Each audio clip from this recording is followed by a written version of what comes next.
नारे तकबीर, नारे तकबीर।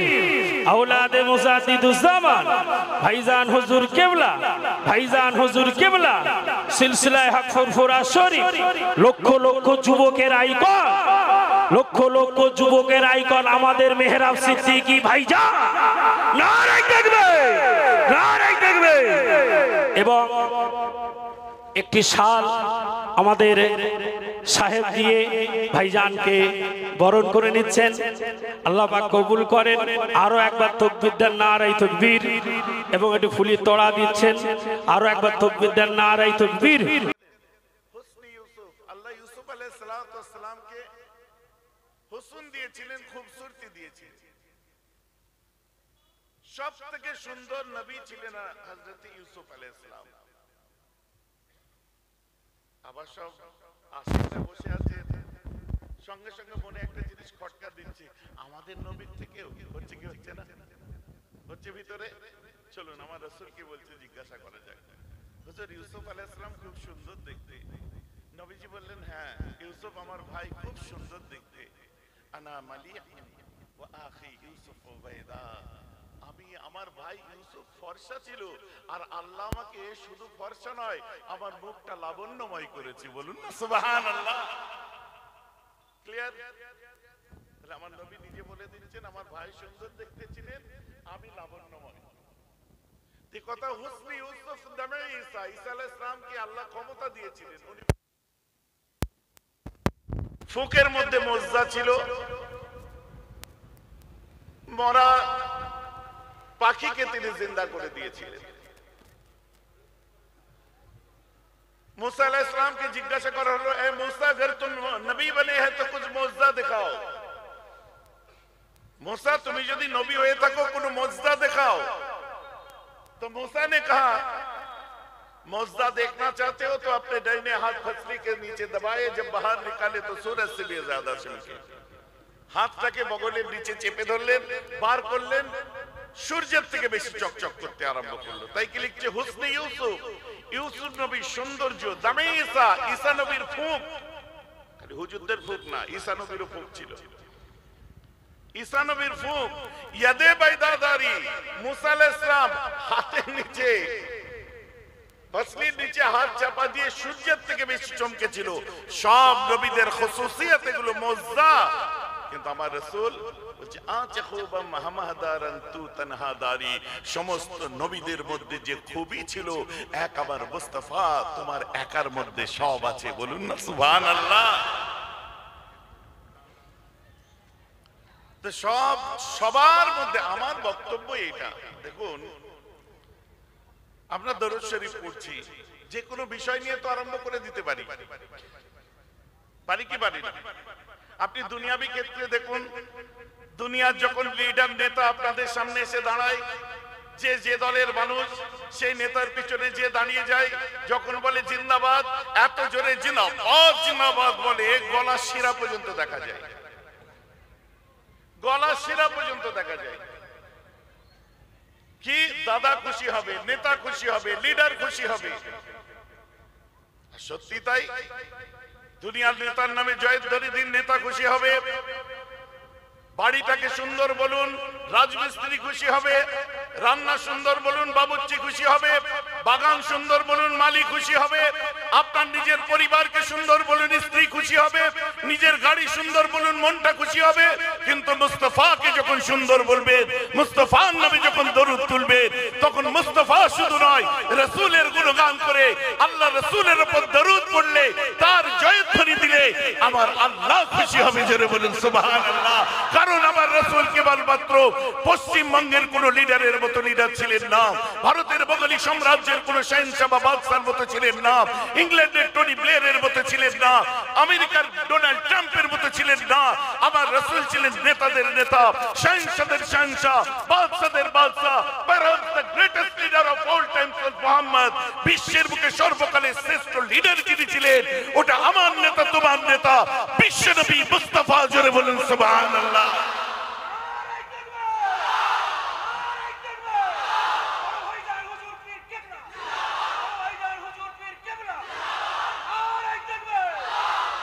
অতএব আমরা দরুদ শরীফ পড়ছি আল্লাহকে খুশি করার জন্য,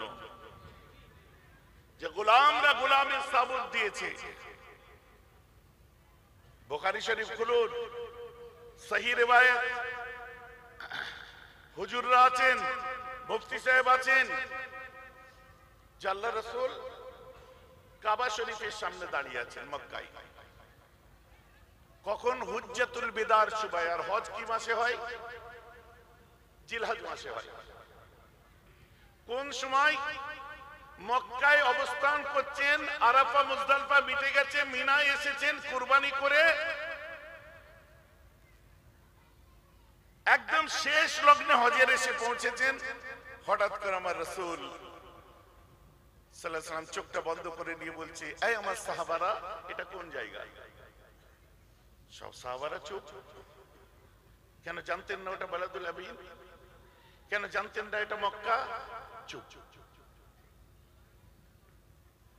এই আমার সাহাবারা, এটা কি মাস গো? কেন হুজ্জাতুল বিদার সময় সাহাবারা জানতেন না জিলহজ মাস? হ্যাঁ আমার সাহাবারা, আজকে দিনটা কোন দিন গো? কেন সাহাবারা জানতেন না কুরবানির দিন হজ হয়ে গেছে, মিনায় দাঁড়িয়ে আছেন? ভাইজি আমার কথা বুঝতে পারছেন? অপর হাদিসে ওই বুখারী শরীফে সাহাবায়ে কেরামদের জিজ্ঞাসা করা হলো, যেখানে হযরতে ওমর আব্দুল খাত্তাব থেকে আরম্ভ করে, যেখানে উসমান গনি থেকে আরম্ভ করে একদম জাইয়্যদ সাহাবায়ে কেরামরা সেখানে হাজির ছিলেন। জিজ্ঞাসা করা হলো, আচ্ছা আল্লাহ রাসূল যখন জিজ্ঞাসা করলেন, এখান থেকে শুনুন, আল্লাহ রাসূল যখন জিজ্ঞাসা করলেন এটা কোন জায়গা, আপনারা মক্কা বললেন না কেন? রাসূল যখন জিজ্ঞাসা করলেন কি মাস, আপনারা জিলহজ বললেন না কেন? রাসূল যখন জিজ্ঞাসা করলেন আজকে কোন দিন, আজকে জবা নাহারের দিন, কুরবানির দিন, বললেন না কেন? সাহাবায়ে কেরামরা ওই সময় বলেছিলেন, রাসূলুল্লাহর সামনে আমাদের কি কথা চলে? আমি হয়তো বলতাম মক্কা, কিন্তু মুস্তাফার মিজাজ কোন দিকে আছে জানি না। আমরা মক্কা বললে রাসূল যদি মদিনা বলে দিতেন, আমার আল্লাহ মক্কাকে মদিনা বানিয়ে দিতেন। রাসূলের মিজাজ কোন দিকে জানি না। আমরা যদি জিলহজ বলতাম আর রাসূল যদি মুহররম বলতেন, আল্লাহ মুহররমকে জিলহজকে মুহররম বলে দিতেন। আমরা যদি বলতাম কুরবানির দিন আর রাসূল যদি বলতেন এটা ঈদুল ফিতরের দিন, আল্লাহ হয়তো ঈদুল ফিতর বানিয়ে দিতেন কুরবানির দিনকে। আরে এক কথায় সাহাবারা এটা বলতে চেয়েছেন, আমার রাসূল খারাপটাকে হারাম যতক্ষণ না বলেছে খারাপ হয়নি, আর ভালোটাকে যতক্ষণ না হালাল বলেছে ততক্ষণ ভালো হয়নি। লোয়াবে মুস্তাফার দিকে, নবীজির ঠোঁটের দিকে আমরা তাকিয়ে থাকি। আমার রাসূল বলেছে কোরআন তৈরি হয়েছে, রাসূল বলেছে হাদিস তৈরি হয়েছে, আমার রাসূলের ঠোঁটটা নড়েছে, শরীয়তে ইসলাম তৈরি হয়ে গেছে। এখানে অন্য কোনো কথা চলতে পারে না। আমার নবী সব জানতেন, সব জেনে বলছেন, আমাদের হুজুরের মিজাজ এখন কোন দিকে আছে কি জানবো? ভাইজি আমার কথা বুঝতে পারছেন তো নাকি?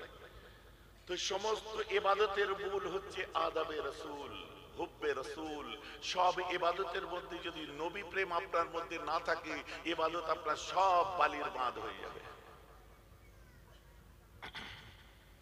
সব বালির বাঁধ হয়ে যাবে।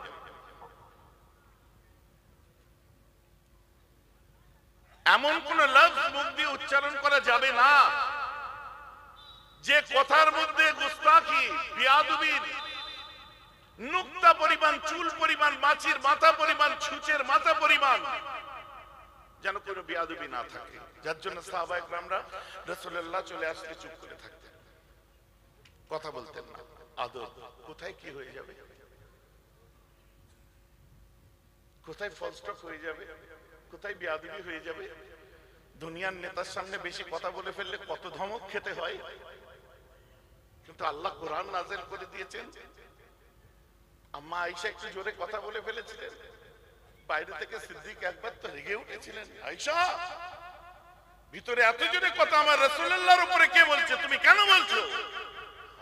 সুবহানাল্লাহ। আল্লাহর কোরআন, লা তারফাউ আসওয়াতাকুম, তোমরা উঁচু করো না তোমাদের আওয়াজগুলোকে ফাওকা সাউতিন নবী, নবীর আওয়াজের উপরে যেন তোমাদের আওয়াজ না উঠে যায়। একদম হাত তুলে ফেলেছে। আম্মা আয়েশা চমকে উঠেছেন। আমার রাসূল পরে ঠাট্টা করে বলছেন, আরেকটু হলে তোমাকে মার খেতে হতো তো। বেটি বলে ছাড় দেন, তুমি কোথাকার মুফতি, তুমি কোথাকার মৌলানা, তুমি কোথাকার হুজুর, তুমি কোথাকার পীরজাদা, তুমি কোথাকার হযরতজি, আমি আর তুমি কোথাকার কে গো? সওয়াল রাসূলুল্লাহ। অতএব তাকে যতক্ষণ না অন্তর থেকে ভালোবাসতে পেরেছেন ততক্ষণ পর্যন্ত আপনার ইবাদতের মধ্যে কোন রকম লুৎফ, কোন স্বাদ, কোন মজা পাবেন না। সমস্ত ইবাদতের মূল কত মানুষ কত কি করছে আল্লাহ রাসূলকে নিয়ে। কেন? পৃথিবীর বুকে সর্বকালের শ্রেষ্ঠ যিনি, তিনি দুনিয়ার বাদশা। অন্য কাউকে নিয়ে যদি ট্রোল করে, অন্য কাউকে নিয়ে যদি কটূক্তি করে, মানুষ চিনেই না, রিঅ্যাক্ট করবে না। তার জন্য যত ট্রোলিং দেখুন আমার নবীকে নিয়ে আর নবীর উম্মতদেরকে নিয়ে, কারণ এরা টপ অফ দ্য ওয়ার্ল্ড। এই একটা খচ্চর মেয়ে বার হয়েছিল না, কি নাম?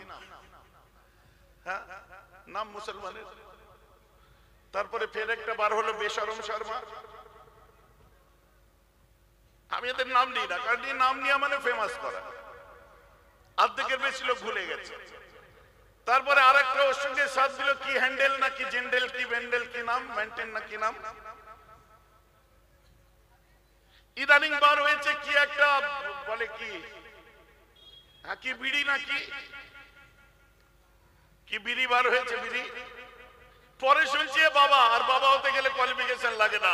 ক্লাস 7 পড়ে নেতাদের মাথায়, বড় বড় অফিসারদের মাথায় কাঁঠাল ভাঙতে গেলে কোনো রাস্তা নেই, তুমি বাবা হয়ে তিলক টেনে বসে যাও, তোমার জয় জয়কার, জয় বাবা, বাবা কি জয় হো বাবা। কথাটা শুনতে খারাপ লাগছে নাকি? আবার ইদানিং বার হয়েছে নবীকে নিয়ে হয়নি, এখন তার উম্মতদের দিয়ে পড়েছে, মারবো এখানে লাশ পড়বে শ্মশানে।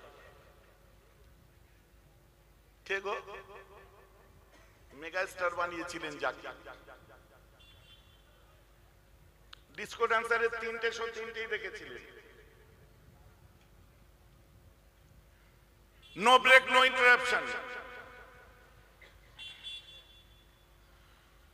ভাইজান আমার কথা বুঝতে পারছেন না? এত দেখা দেখলেন, ভাঙড়ের চৈতালি তুলে দিলেন, নূরমহল তুলে দিলেন, পাকিজা তুলে দিলেন। ভাইজান এত নাম জানেন কি করে? কোথায় কি সাক্টার প্যাড লিখেছে ও খবর রাখি, কোথায় প্যাড লেখা হয়।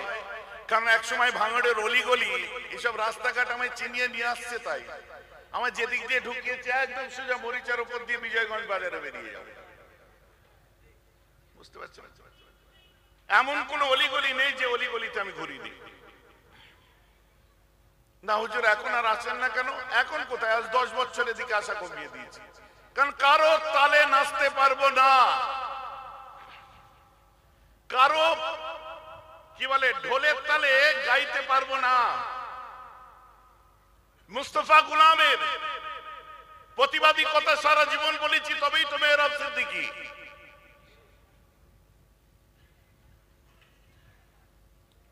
এলাম না, সেটিং এর হুজুর খুঁজে বার করো, তাদেরকে দিয়ে করো। চলেও ছিল, বেশি দিন টিকলো না, মশলা নেই। ভাই আমার কথা কাউকে খারাপ লাগছে নাকি? চুপ রহো তো কলিজা জ্বলতা হ্যায়, কুছ কহো তো ফির রুসওয়া হ্যায়। চুপ করে থাকলে কলিজার ভিতরে জ্বালা করে, আর কিছু বললি নিজেদের মধ্যে মন টানাটানি, মুখ ভারাভারি হয়ে যায়। রাগ করবেন না আমার কথায়, না না অ্যাকসেপ্ট করতে পারবো না আমি। এমএলএ সুনাম করব, আর ওমর ফারুক নাতিক বিল হক কা সওয়া ওযীর নবী আল মুস্তাফা সানি আল খুলাফা হযরত ওমর ইবনে আল খাত্তাব রাদিয়াল্লাহু তাআলা আনহু। এমএলএ সুনাম করতে গিয়ে আমি ওমর ফারুকের উপমা দেব না, ওসব মশলা আমার কাছে চলে না। ताज बिकता, तख्त बिकता, गली गली में इज्जत बिकता, मंदिरों में पंडित बिकता, और किसी जगह जाके देखो हुजूर भी बिकता।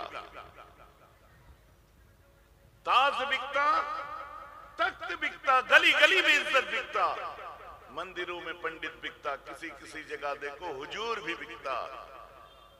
ऐ खुदा अगर आप भी पर्दे में ना होता, नाउजुबिल्लाह, अगर आप भी पर्दे में ना होता तो इस कमबख्त बंदू ने और हुजूर ने आपको भी बेचने का कोशिश करता। টুপি বিক্রি হয়, চেয়ার বিক্রি হয়, গলি গলিতে ইজ্জত বিক্রি হচ্ছে, কত পণ্ডিত বিক্রি হচ্ছে, কত হুজুর বিক্রি হচ্ছে। তাই বলছি, শায়ের দুঃখ করে বলছে, আল্লাহ আপনি পর্দায় ছিলেন তাই, নালে এই হুজুররা কোনদিন আপনাকেই বেচে দিত। নাউজুবিল্লাহ বলেন, হচ্ছে তাই। আমি যদি আপনাদেরকে তথ্য তুলে ধরে ধরে বলি, সারা ভারতবর্ষের মানচিত্র দেখাই, কিসের পক্ষে কিসের বিরুদ্ধে কারা ফতোয়া দিয়েছিল, বুঝে যাবেন। গোলামি যখন মুস্তাফার করছে, আমার রাসূল যে রাস্তা দেখিয়েছে সেই রাস্তায় চলার চেষ্টা করি, তার চৌকাঠে তার দরজায় পড়ে থাকি। মর্জি এলে দোর খুলবে, মর্জি আসবে না দোর খুলবে না। মালিক মালিক থাকবে, গোলাম গোলাম থাকবে। গোলামের কাজ গোলাম করবে, মালিকের কাজ মালিক করবে।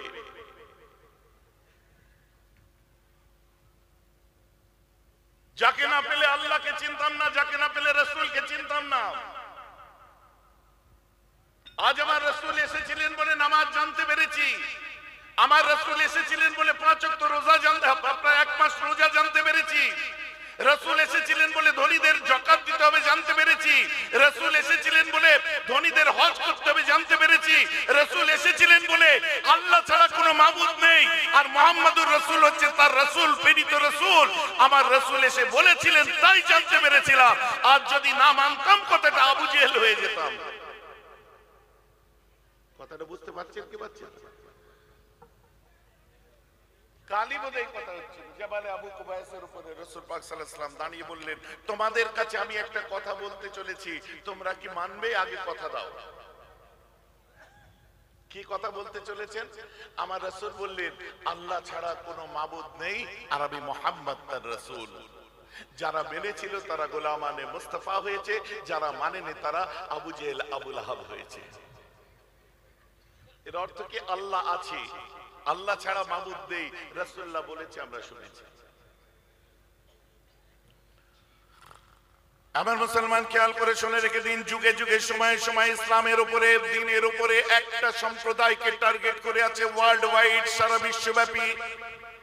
কিন্তু কোনো মতেই তাদেরকে দমানো যায় না, কারণ তাদের মূল নীতিটা যারা বুঝেছে তারা তাদের পক্ষে হয়ে গেছে।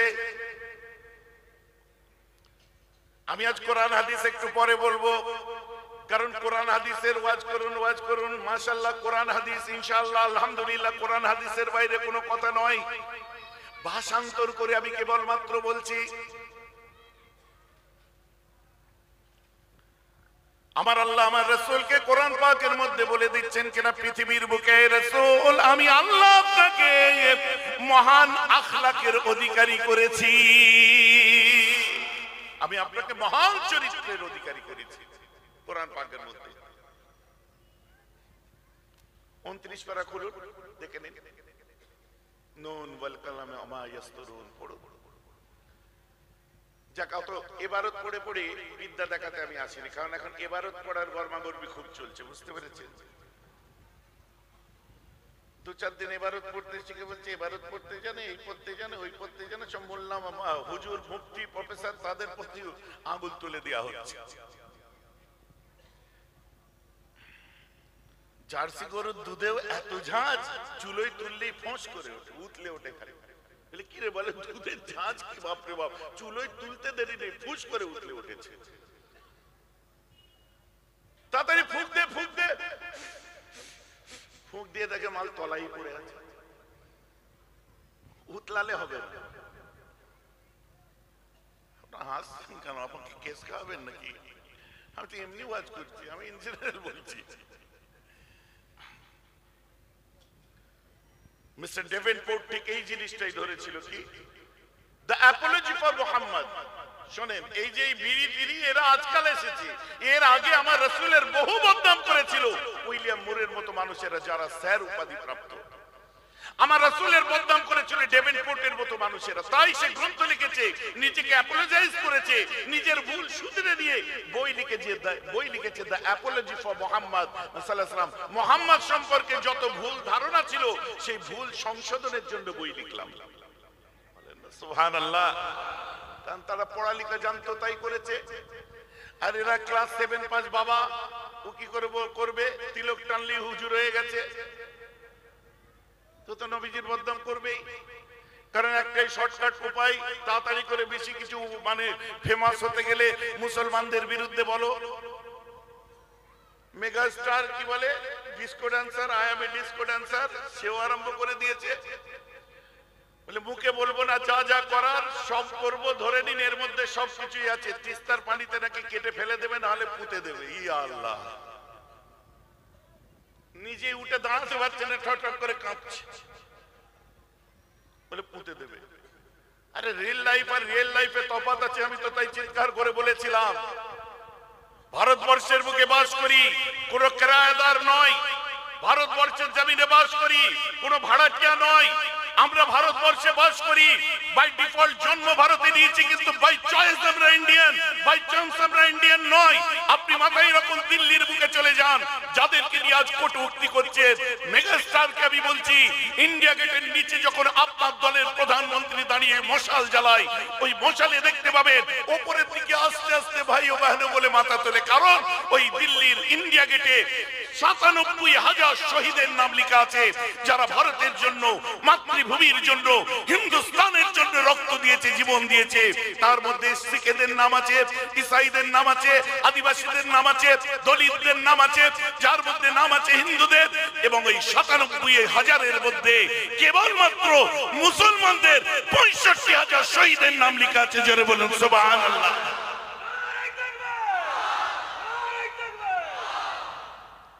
আজকে হঠাৎ করে উড়ে এসে জুড়ে বসে দেশপ্রেম দেখাতে লজ্জা করে না?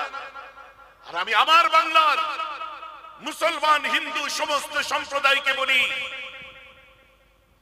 যেহেতু ফুরফুরা পীর সাহেব কেবল মুসলমানদের নয়, সম্প্রীতির বাংলা বিবেকানন্দের বাংলা, সম্প্রীতির বাংলা ঠাকুর রামকৃষ্ণ পরমহংসদেবের বাংলা, সম্প্রীতির বাংলা।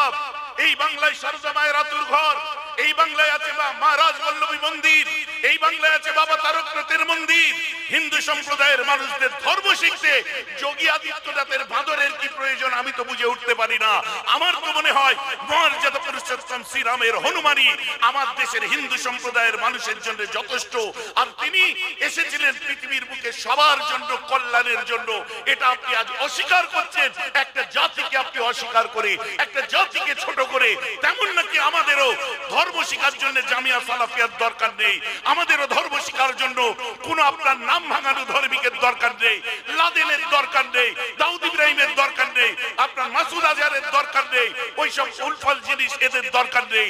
আমাদের জন্য বৈশাখ আল্লামা রুহুল আমিন যথেষ্ট, আমাদের জন্য ৫ হুজুর যথেষ্ট, আমাদের জন্য বজলুর রহমান দরগাপুরি যথেষ্ট, আমাদের জন্য মইজুদ্দিন হামিদি যথেষ্ট, আমাদের জন্য মাহমুদ বখতিয়ারি যথেষ্ট, আমাদের জন্য বঙ্গপুত্র দাদা হুজুরি যথেষ্ট। জোরে বলুন সুবহানাল্লাহ।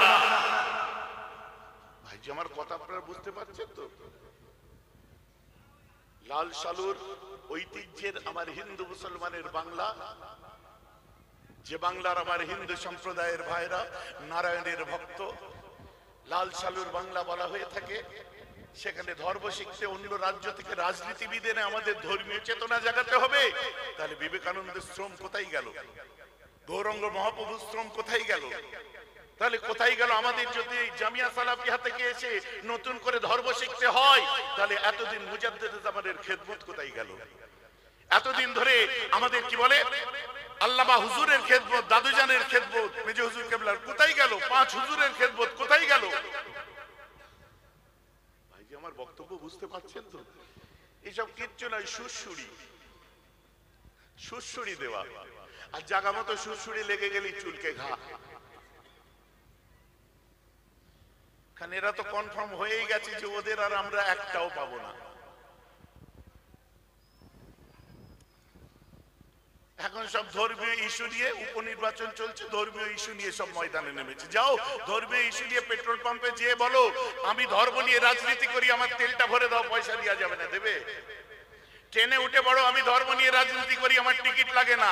প্লেনে চড়ে বলো আমি ধর্ম নিয়ে রাজনীতি করি, টিকিট নেই, বোর্ডিং পাস দাও, কলার ধরবে, পড়াক করে শর্ট মারবে, রাস্তায় ফেলে দেবে। ভাইজি আমার কথা বুঝতে পারছেন তো নাকি? রাগ করলে হবে না, দুঃখ দিলে হবে না। এটা ওয়াকিয়া শোনাই, ছোট্ট ওয়াকিয়া।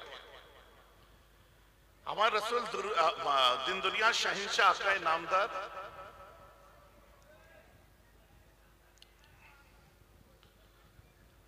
আচ্ছা ওদিকেও ছেলেরা আছে নাকি? ছেলেদের মতো মেয়েদের গলা কেন এখানে?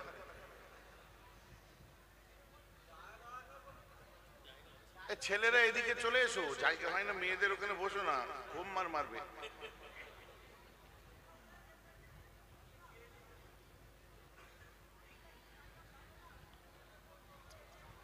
একটু কষ্ট করে বসেন ভাই, সোনার ভাই আমার। ভাই যে আমার বক্তব্য আপনারা বুঝতে পারছেন? খারাপ লাগছে নাকি? খারাপ নেবেন না। আমার মুসলমান খেয়াল করে শুনে রেখে দিন, আমার রাসূল মক্কার দুর্গমগিরি দুর্গম পথ দিয়ে এক সময় হেঁটে যাচ্ছেন। আমার রাসূলের কাঁধে হেঁটে যাচ্ছেন, সঙ্গে ছিলেন হযরত উসমান গনি জিন্নুরাইন। ধনী লোক ছিলেন খুব উসমান গনি, উনিও কুরাইশ ছিলেন। উসমান গনি উনিও কুরাইশ ছিলেন। অনেক সময় প্রশ্ন তুলে দেয় যে হুজুর আপনারা নবী পাকের বংশ, খানদানের রাসূল আপনাদের বলা হয়, নবী পাকের বংশের মানুষ বলা হয় কেন? শুনুন, আল্লাহর রাসূলের যে বংশ কুরাইশ বংশ, আমার নবী থেকে নয় গো। আমার রাসূলের বংশ কোথা থেকে জানেন? ইসমাঈল আলাইহিস সালাতু ওয়াস সালামের ছেলে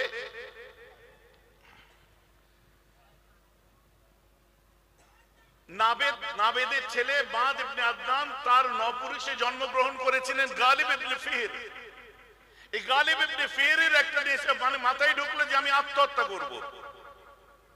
গুহায় গুহায় ঘুরে বেড়াতো, সাপে কামড়াবে আমরা মরে যাব, সাপে কামড়াবে আমরা মরে যাব, আমি মরে যাব। তো একদিন একটা গুহার মধ্যে ঢুকলো, ঢুকে দেখে বড় বড় সব সোনা, হিরে, মণি, মুক্ত, টাকা পয়সার থলি। একটা করে কাঁধে নেই, বলে আর মরবো না, মরা ক্যান্সেল, মাল এসে গেছে। কথা বুঝতে পারছেন? মানুষের সেবা করে, গরিব দুঃখীদের দেয়, সবার খেদমত করে, আবার শেষ হয়ে যায়, আবার নিয়ে আসে। কুরাইশ বংশ কোথা থেকে এসেছে দেখুন। এই কাঁধে যে থলি তুলেছিল, অর্থের থলি, আরবি ভাষায় এদেরকে কুরাইশ বলে। কুরাইশ হলো থৈলিওয়ালা, বলেন না সুবহানাল্লাহ। যার জন্য কুরাইশরা সেদিন থেকে ধনী। আল্লাহ রাসূল দিন দুনিয়ার বাদশা, কোথা থেকে একটু বুঝে নিন। আমি আসছি, ওখানে যাব, ওই ঘটনাটা যেটা বলতে গেছিলাম ওকে আমি যাব। এই গালিব ইবনে ফিহরের পঞ্চম পুরুষে জন্ম নিয়েছিলেন আব্দে মান্নাফ, আব্দে দার, দুই ভাই। এই আব্দে মান্নাফ এর দুটো স্ত্রী ছিল, এক পক্ষে তিনজন আর এক পক্ষে তিনজন, মোট 6 জন ছেলে ছিল। এক পক্ষে তিনজন কে ছিল? হাশিম, মুতালিব, আব্দে শামস। আব্দে শামস যে সে একটু ভিন্ন মতে চলতো, এই মুতালিব আর হাশিম এক মতে চলতো, এদেরকে দু চোখে দেখতে পারত না। এই আব্দে শামসের ছেলের নাম হচ্ছে উমাইয়া, উমাইয়ার ছেলের নাম আবুল আস, আবুল আসের ছেলের নাম আফফান, আফফানের ছেলের নাম উসমান গনি। আর হাশিমের ছেলের নাম হচ্ছে আব্দুল মুত্তালিব, আব্দুল মুত্তালিবের ছেলের নাম হচ্ছে আব্দুল্লাহ, আব্দুল্লাহ ছেলের নাম আমার সোনার রাসূলুল্লাহ। বলুন না সুবহানাল্লাহ। বুঝতে পারছেন তো নাকি? তাহলে যে আব্দে শামস রাসূলের দিকটা হাশিমকে পছন্দ করতেন না, তার ছেলে উমাইয়া, উমাইয়ার আরেক ছেলে হচ্ছে হরব, হরবের আরেক ছেলের নাম আমিরে মাবিয়া, আমিরে মাবিয়ার ছেলের নাম হচ্ছে ইয়াজিদ। তো উমাইয়া ইসলামে উমাইয়া আব্বাসী পিরিয়ড আছে, ওদি অত গভীরে আমি যাব না, বোঝাবার জন্য বলছি। তো উসমান গনি জন্ম নিয়েছিলেন কুরাইশ বংশে, একই বংশ, ধনী বংশ, সম্ভ্রান্ত পরিবার, কিন্তু রাসূলের দাদুদের সঙ্গে উমাইয়াদের ঠিক মিলতো না। হাশিমের ছেলে মারা যাওয়ার পরে কোন উত্তরাধিকার কাকে দেবে খুঁজে পাচ্ছে না। হঠাৎ খবর এলো 10 বছর 12 বছর পরে খবর এলো মদিনায় ওনার একটা বিয়ে ছিল, সেখানে একটা সন্তান আছে। আমার দিকে দেখুন, খুব গুরুত্বপূর্ণ কথা, একটু বেখেয়াল হলে বেকার হয়ে যাবে। ইসলামের ইতিহাস জানুন, খালি জজবাতি ওয়াজ শুনবেন না। মাশাআল্লাহ জ্ঞানীগুণী শিক্ষিত ছেলেরা বসেছেন, মা বোনেরাও এসেছেন। তো খবর পেল যে হাশেমের এক স্ত্রী মদিনায় ইয়াসরাবে আছে, সেখানকার একটা সন্তান আছে। সেই সন্তানটার কাছে কে গেল? হাশেম মারা গেছে, বাকি রইল মুতালিব। হাশেম আর মুতালিব এক মতে চলতো, দু ভাই। আর এক মতে আব্দে শামস চলতো, এদের বিরোধিতা করতো। এই মুতালিব ভাবির কাছে যে বললো, ভাবি যান আপনার একটা সন্তান আছে, ওটা আমার ভাইয়ের সন্তান, খবর পেলাম, এটা কি ঠিক? বলছে আপনার ভাইয়ের নাম কি? আমার ভাইয়ের নাম হাশেম। চোখ ভরা পানি। বলছে হ্যাঁ আমার একটা ছেলে আছে। ভাবি যান ছেলেটাকে তো দিতে হবে। না আমার স্বামীর শেষ নিশানি আমি দিতে পারবো না, আমার ছেলে আমার সম্বল, একে আমি দিতে পারবো না, কোনো মতেই আমার ছেলেকে আমার কাছ থেকে ছিনিয়ে নিও না। খুব কাঁদলেন। তখন আপনার কি বলে মুতালিব বুঝালেন যে আপনি চিন্তা করে দেখুন, একটা সম্ভ্রান্ত পরিবার আরবদের সাথে, আরবের প্রতিবেশী যেসব রাষ্ট্রগুলো আছে তাদের শুল্কবিহীন ব্যবসা আজও পর্যন্ত যে চলে, এটা চালু করেছিলেন রাসূলের দাদর আব্বা হাশেম। অতএব তিনি একজন বড় ব্যবসায়ী ছিলেন, তিনি একজন বড় মানে কি বলবো প্রশাসক ছিলেন, তিনি একজন গভর্নর লেভেলের মানুষ, তার কত সম্পত্তি। এমনকি এই সন্তানটা যে কাবায় যাবে, মক্কায় নিয়ে যাব, কাবার মুতুল্লি এই হবে, কারণ এর আব্বা কাবার মুতুল্লি ছিলেন। এটা বুঝতে হবে। আপনার সন্তান হতে পারে, কিন্তু একে তো সিংহাসনে বসাবো আমরা। বুঝতে পারছেন? নিয়ে চলে এলো। নাম কি? নাম হচ্ছে, সন্তানটার নাম হচ্ছে শাইবা। শাইবা কথার অর্থ শুভ্র, খুব ফর্সা, খুব সুন্দর দেখতে। এগুলো টান দিয়ে বললে 1 ঘন্টা লাগবে। শুভ্র ফর্সা, খুব সুন্দর দেখতে। মক্কায় যখন নিয়ে আসলো সবাই বলছে এত সুন্দর বাচ্চা কার রে, এত সুন্দর ছেলে কার, এত সুন্দর ছেলে। রাসূলের দাদুর কথা বলছে। তখন সবাই মিলে বলল শাইবা নাম। সবাই মিলে বলল এটা হচ্ছে মুতালিবের গোলাম। চাচার নাম মুতালিব, হাশেমের ভাই। গোলামকে আরবিতে কি বলে? আব। আর মুতালিবের গোলাম আব্দুল মুত্তালিব। সেই থেকে শাইবা হয়ে গেল আব্দুল মুত্তালিব, মানে ওর চাচার নাম ধরে গোলাম বলে ডাকতো। এই আব্দুল মুত্তালিব হলো রাসূলের দাদু, ওনার আসল নাম হলো শাইবা। ভাইজান বুঝা গেছে না যায়নি? আব্দুল মুত্তালিব বড় হতে আরম্ভ করলো। বড় হতে হতে জমজমের কুয়াকে আবার সুন্দর করে সংস্কার করতে আরম্ভ করলেন। জমজমের কুয়া খুঁড়তে গিয়ে একটা সোনার হরিণ পেলেন, আর একটা সোনার তলোয়ার পেলেন, বেশ কিমত জিনিস, যেটা কাবা শরীফের মধ্যে সাজিয়ে রেখে দিয়েছিলেন। কাবার মুতুল্লি তিনি ছিলেন। উনি বলেছিলেন আমার 10টা সন্তান দিও। আল্লাহকে বলেছিলেন, তাকে 10টা সন্তান দিল।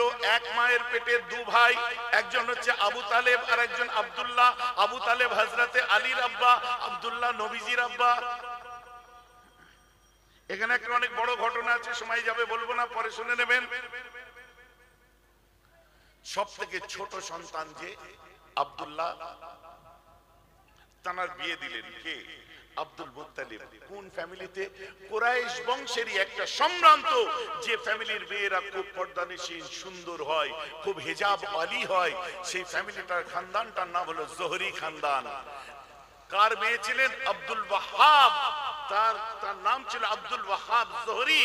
জোহরি খানদানের আব্দুল ওয়াহাবের মেয়ে আম্মা জান আমেনা। তাই আম্মা আমেনাকে বলা হয় আমেনাতুজ জাহরিয়া। বলেন না সুবহানাল্লাহ। আওয়াজ বোঝা যাচ্ছে তো নাকি? আম্মা আমেনাকে 25 বছর বয়সে বিয়ে করেছিলেন হযরতে আব্দুল্লাহ আমার রাসূলের আব্বা জান। সুন্দর জীবন কাটতে রইল। তারপরে আম্মা বলল আমার পেটে বাচ্চা এসেছে। এখন আমি আপনাদেরকে প্রশ্ন করি, এটা আমি কি ইসলামের ইতিহাস বললাম না নানি দাদির গল্প শোনালাম? জোরে বলুন। এই ইসলামের ইতিহাস দেখে আব্দুল মুত্তালিবের ছেলে ভিখারির বাচ্চা বা গরিবের বাচ্চা, না খেতে পেয়ে মরে যাওয়ার বাচ্চা সাব্যস্ত হয় না? এই ইতিহাস দেখলে মনে হয় তিনি ধনী লোকের বাড়ি জন্ম নিয়েছিলেন। ভাই যে আমার কথা বুঝতে পারছেন না?